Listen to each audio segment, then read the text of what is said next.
ನಮಸ್ಕಾರ ವೀಕ್ಷಕರೇ, ದಯವಿಟ್ಟು ಇದನ್ನು ಎಲ್ಲರೂ ತಪ್ಪದೇ ಓದಿ.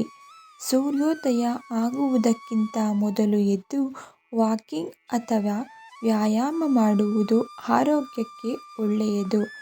ಕರಿಬೇವು ಬೇಯಿಸಿದ ಮಜ್ಜಿಗೆ ವಾಂತಿ ಭೇದಿಗೆ ಹಿತಕರ. ರಕ್ತ ಶುದ್ಧಿಗೆ ಕಿತ್ತಳೆ ಹಣ್ಣು ಉಪಕಾರಿ.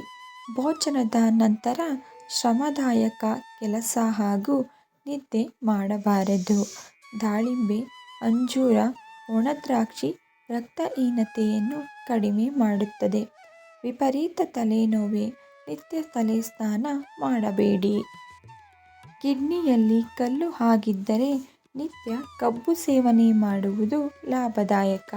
ನುಗ್ಗೆಕಾಯಿಯನ್ನು ನಿಯಮಿತವಾಗಿ ಸೇವಿಸಿದರೆ ಕಣ್ಣಿನ ಸಮಸ್ಯೆ ನಿವಾರಣೆಯಾಗುತ್ತದೆ. ಪ್ರತಿನಿತ್ಯ ಕುಕ್ಕರ್ನಲ್ಲಿ ಮಾಡಿದ ಅನ್ನವನ್ನು ಸೇವಿಸುವುದರಿಂದ ಆರೋಗ್ಯಕ್ಕೆ ಅನೇಕ ತೊಂದರೆಗಳು ಉಂಟಾಗುತ್ತವೆ.